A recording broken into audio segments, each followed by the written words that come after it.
Assalamualaikum warahmatullahi wabarakatuh. Pada kesempatan ini masih di channel Dunia Filsafat, kita akan membahas mengenai filsafat. Kita akan kembali kepada pemahaman yang lebih dasar mengenai filsafat. Ketika kita telah mempelajari sesuatu, maka bukan berarti kita telah berhenti untuk memikirkan yang telah kita pelajari. Sebagaimana di dalam filsafat pemikiran fenomenologi, kita sebagai manusia adalah subjek yang selalu terbuka terhadap pengalaman baru. Kita menganggap yang hadir di dalam kehidupan kita itu selalu baru, dan caranya adalah dengan menjadi pemula kembali, melihat realitas yang tak biasa, melihat struktur sosial yang kita anggap biasa, segala sesuatu yang berjalan dengan otomatis kita pikirkan kembali.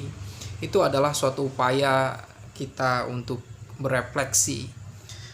Selain itu, filsafat itu adalah suatu kemauan untuk berefleksi dan juga mau memikirkan sesuatu tentang kehidupan ini secara lebih penghayatan. Filsafat secara kata kita sudah tahu berasal dari kata Yunani, yaitu philos dan sophos. Philos cinta dan sophos adalah kebijaksanaan. Kebijaksanaan di sini memiliki pengertian yang bisa beragam, dari yang disebut dengan bahwa filsafat yaitu berbicara mengenai kebijaksanaan, misalnya dikaitkan dengan Aristoteles. Bijaksana itu adalah memahami tujuan hidup, paham teleologis. Jadi seseorang yang bijaksana adalah dia yang bisa memahami tujuan. Ketika seseorang tidak bisa memahami tujuan, dia tidak bijaksana, gitu kan. Nah, jadi memang kita melakukan sesuatu itu karena ada tujuan. Tujuan apa kita berbicara mengenai filsafat? Tujuan apa kita sekolah? Jadi tujuan itu sebagai pemandu kita di dalam bertindak. Lalu bertindak menuju kepada suatu tujuan itu bagi Aristoteles harus punya kebaikan yang mengarah kepada kebahagiaan. Jadi filsafat itu mencintai kebijaksanaan. Filsafat juga sebagai metode berpikir rasional yang sesuai dengan akal sehat. Segala sesuatu yang kita pikirkan itu memiliki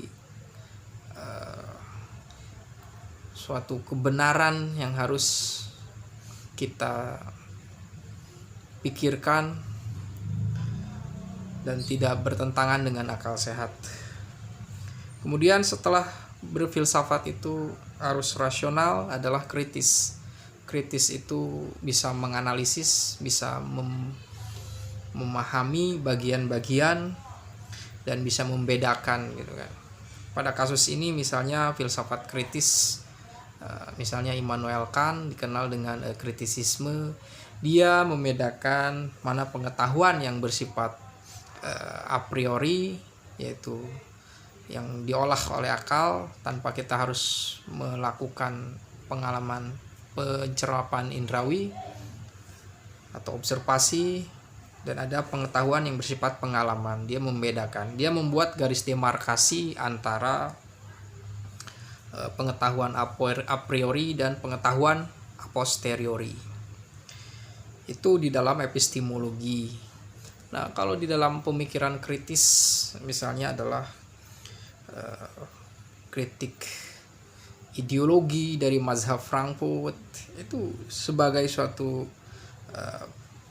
penalaran, penelitian mengenai cara berpikir tentang kondisi masyarakat, tentang dominasi kapitalisme, dan dominasi teknologi di dalam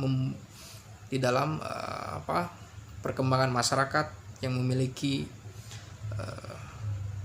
sumbangan terhadap dehumanisasi manusia. Ketika seseorang menganggap bahwa manusia itu sebagai barang, maka dia telah melakukan dehumanisasi. Ada semacam rasionalitas instrumental yang menganggap bahwa manusia itu harus dijadikan alat pemuas kebutuhan, eksploitasi ekonomi, dan di sekeliling kita banyak hal yang harus kita kritisi. Dan radikal ini tentu saja kita berbicara sesuatu yang sangat mendasar sampai ke akar-akarnya gitu kan. Dari persoalan mengenai persoalan rumah tangga kita, masyarakat, berbangsa dan negara, atau persoalan mengenai ketuhanan gitu kan. Tuhan itu tidak terbatas. Dia melampaui segala sesuatu yang metafisik. Apakah kita bisa memikirkannya? Sedangkan kita ini makhluk yang terbatas. Tapi pada satu sisi yang lain, Tuhan berbicara bahwa Dia dekat dengan kita sedekat urat leher kita. Disinilah hadirnya suatu yang bersifat kontradiksi gitu kan ya. Tuhan tak terbatas, tapi pada sisi yang lain Dia memperkenalkan dirinya sangat dekat dengan kita, bahkan Dia melampaui, meliputi maksudnya segala hal. Sehingga tidak heran misalnya mengatakan Spinoza mengatakan bahwa Tuhan dan alam itu ya satu gitu kan. Maka dia disebut dengan panteisme. Ya, makhluk, alam, semua yang selain Tuhan itu adalah modus keberadaan eksistensi Tuhan.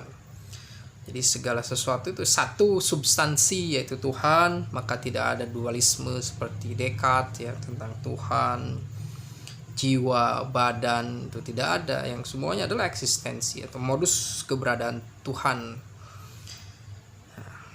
Itu bersifat mengakar radikal gitu kan. Dan kita harus bertanggung jawab. Berfilsafat itu harus punya sisi tanggung jawab.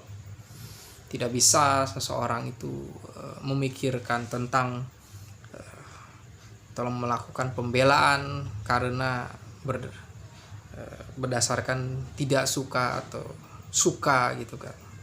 Itu bersifat perasaan gitu kan. Sedangkan filsafat itu berusaha untuk tetap berkepala dingin, tetap objektif dalam artian tidak terlalu menggunakan penghakiman yang terlalu sesuai suka atau tidak suka mengenai sesuatu gitu. Misalnya di dalam dimensi politik terkadang kita mengkritisi sesuatu yang bersifat pragmatis.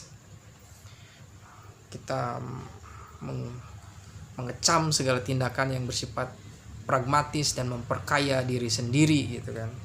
Lalu apakah kita harus meninggalkan dunia politik? Tidak. Justru ketika kita meninggalkan dunia politik, itu sama saja kita membiarkan ruang publik dikuasai oleh segelintir orang yang tidak bertanggung jawab, yang memperkaya diri sendiri, yang ingin menentukan nasib hidup orang banyak dengan landasan kepentingan golongannya saja. Maka bertanggung jawab itu adalah menjaga kehidupan sesama manusia ini gitu kan. Bertanggung jawab gitu. Menjadi partisipasi di dalam demokrasi, mengkritik oligarki, itu suatu ya tanggung jawab dari suatu seorang yang mau terlibat dengan urusan ruang publik. Dan tentu saja manusia itu menurut Aristoteles adalah zoon politikon. Manusia yang berpolitik, hidup di dalam ranah sosial.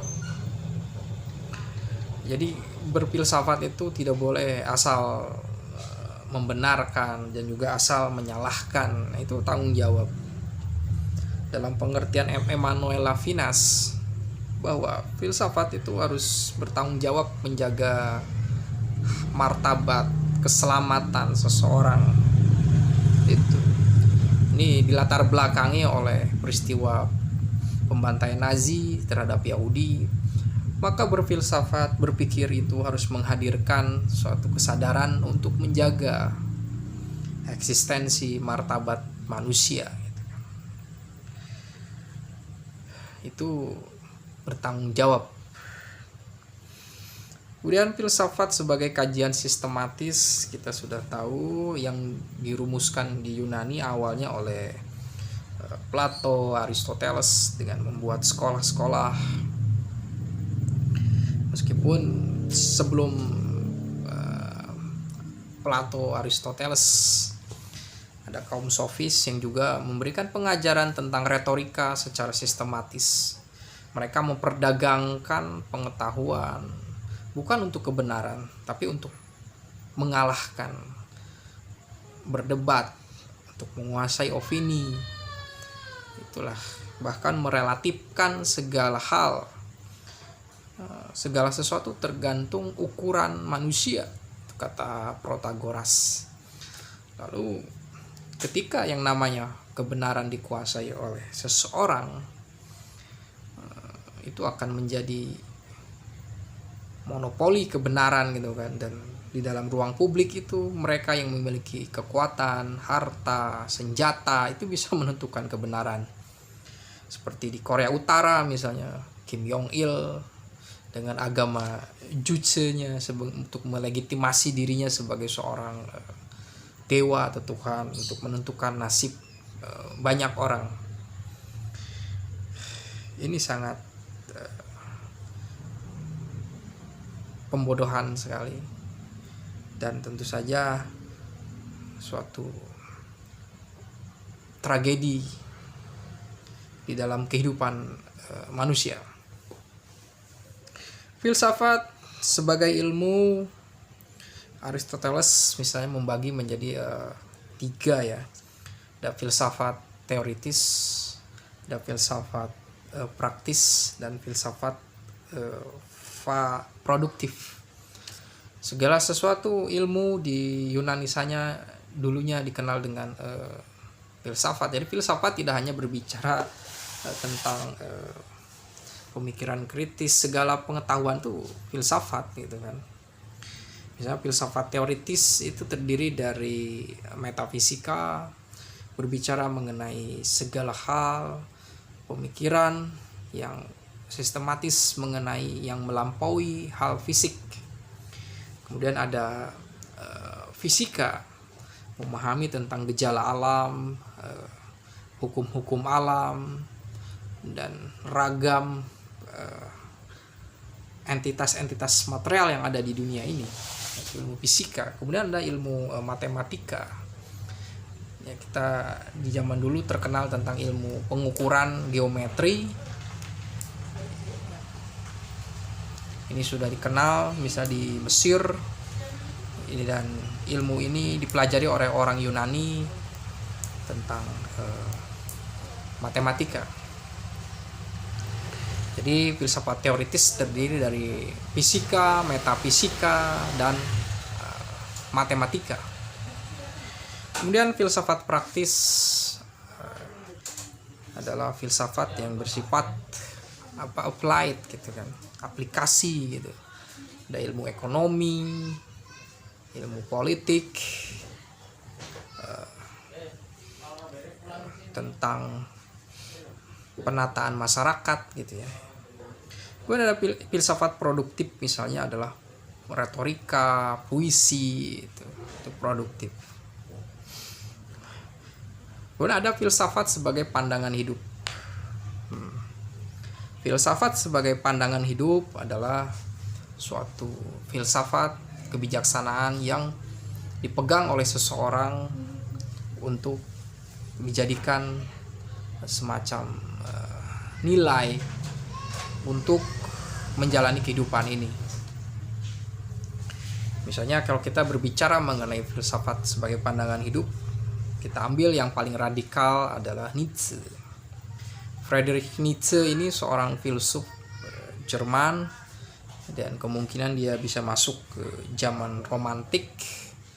Ya, kalau zaman romantik itu kita warnai bukan orang yang romantis, melankolis gitu. Romantik itu adalah dalam artian yang bersifat pemberontakan. Jadi filsafat yang melakukan pemberontakan terhadap narasi sains, narasi otoritas agama, bahkan budaya mapan gitu kan. Jadi sebagai pandangan hidup misalnya dikaitkan dengan Yunani, bahwa Nietzsche di dalam kajian filologisnya menemukan ada suatu kecenderungan bahwa orang Yunani itu yang dikenal dengan peradaban yang sangat indah, sistematis, itu menyimpan suatu trauma, ketakutan, tragedi. Maka di dalam kajian Nietzsche mengenai masyarakat Yunani itu terdiri dari sisi kebudayaan Apollonian dan Dionysian. Jadi Apollonian itu adalah segala nilai, suatu pegangan hidup yang bersifat rapi, normatif, indah, estetik, ya, diwakili di dalam tradisi pembuatan patung, bangunan yang sistematis, juga pengaturan hidup, menyenangi segala sesuatu yang bersifat stabil gitu kan. Tetapi bagi Nietzsche keadaan orang Yunani itu tidak seperti itu. Ada suatu sisi Dionysian, suatu keadaan histeris, suatu keadaan ketakutan, ketidakjelasan mengenai hidup. Bisa ditemukan dalam novel karya Mite Sisyphus. Itu kan suatu pemberontakan antara manusia kepada para dewa gitu kan, dengan tokohnya adalah Prometheus. Jadi ada satu sisi ketakutan ketika kita menghadapi segala yang tidak pasti, tragedi, kematian, peperangan. Itu adalah sesuatu yang sebenarnya sisi dari kebudayaan. Jadi sisi kemanusiaan pula diwakili oleh suatu kebudayaan, karena yang berbudaya adalah manusia. Sisi histeris, tidak teratur, chaos, bahkan ekspresif gitu kan, diwakili dengan seni musik. Musik inilah yang bisa membuat manusia menyadari eksistensi dan pemberontakan terhadap segala struktur sosial, bahkan kepada takdir hidup yang tidak selalu indah gitu kan. Jadi pemikiran Dionysian ini suatu yang lebih dominan pada Nietzsche gitu kan. Pemberontakan, soliter, histeris. Nah, ini sangat menjadi pandangan hidup bagi Nietzsche, dan mencurigai segala kebenaran gitu kan. Itu suatu pandangan hidup. Kita berbicara mengenai kebijaksanaan, berbicara tentang kebenaran. Bagi Nietzsche bukan persoalan tentang kebenaran itu, tetapi berbicara motif di balik segala kebenaran, baik itu sains, agama. Tujuannya untuk apa? Bagi Nietzsche adalah soal will to power, kehendak untuk berkuasa. Jadi pemikiran mengenai will to power ini dipakai juga oleh Michel Foucault, yang mensejajarkan bahwa ada kepentingan di dalam pengetahuan. Maka dia menulis tentang knowledge and power and knowledge. Ya, jadi memang motif apa yang melatar belakangi seseorang membicarakan kebenaran. Bagi Nietzsche itu soal tentang will to power. Maka kita harus mencurigai segala kebenaran itu.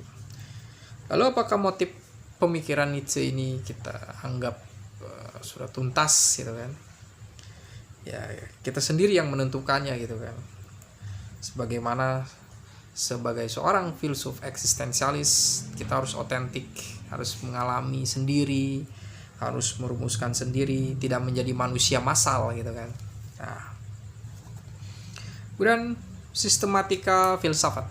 Sistematika filsafat terdiri dari, kalau kita mau berbicara tentang filsafat dan tokoh tentang filsafat, maka kita akan memikirkan tentang ontologi, yaitu tentang teori kenyataan, tentang ada. Kemudian epistemologi, tentang teori pengetahuan, dan aksiologi, tentang nilai. Terdiri dari dua, yaitu estetika dan etika.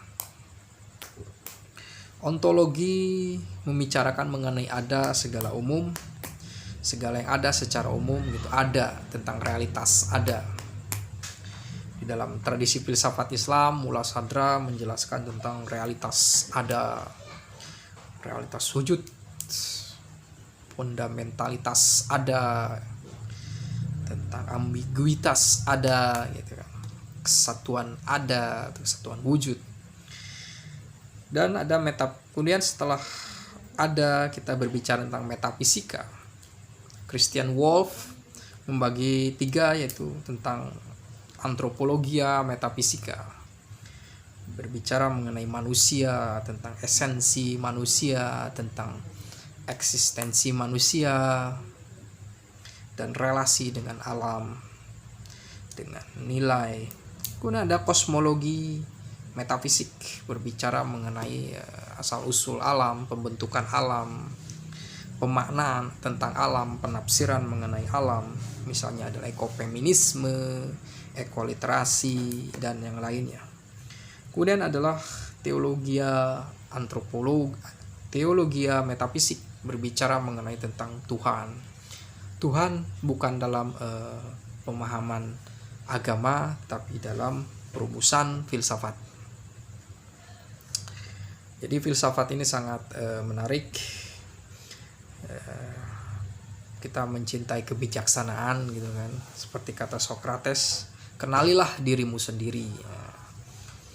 Dengan mengenali diri sendiri, maka kita akan mengenal Tuhan gitu kan, menurut tradisi kajian kitab suci gitu kan. Ya.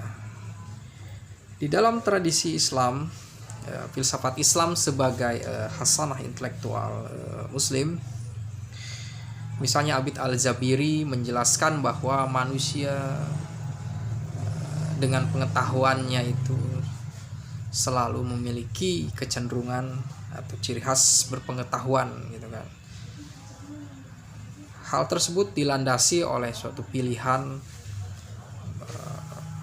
bukan suatu yang keniscayaan gitu kan. Suatu bangsa kenapa bisa filosofis, itu karena ada suatu struktur sosial yang menentukan pilihan akan mempelajari filsafat tersebut. Jadi seseorang memiliki pengetahuan itu ya karena ada suatu konstruksi sosial yang menjadi bagian dari pilihan seseorang untuk belajar pengetahuan itu. Bagi Abid Al-Jabiri ada misalnya dengan dia nalar Arab ya, dia membagi pengetahuan itu menjadi 3, itu adalah kalam gitu kan, itu bayani gitu, metode bayani. Ada ilmu kalam, karena memang dalam tradisi Islam itu pemikiran mengenai kalam ini awal sekali berbicara mengenai Tuhan, berbicara mengenai sifat dan zat Tuhan, dan landasannya adalah akal dan direlasikan dengan justifikasi atau merujuk kepada kitab suci atau Al-Quran gitu. Jadi itu bersifat koherensi bersama dengan ayat Al-Quran, itu kalam gitu kan. Kemudian ada filsafat. Nah, filsafat ini adalah suatu pengetahuan yang menghadirkan suatu metode demonstratif, menghadirkan premis-premis yang harus benar dan sesuai dengan akal sehat. Nah, tradisi filsafat ini di dalam Islam itu ada 3 mazhab yang terkenal, yaitu mazhab Masaiyah atau peripatetik dengan tokohnya adalah Ibnu Sina. Kemudian adalah mazhab Isyraqiyah atau iluminasi dengan tokohnya adalah Syekh Syuhrawardi Al-Maktoum.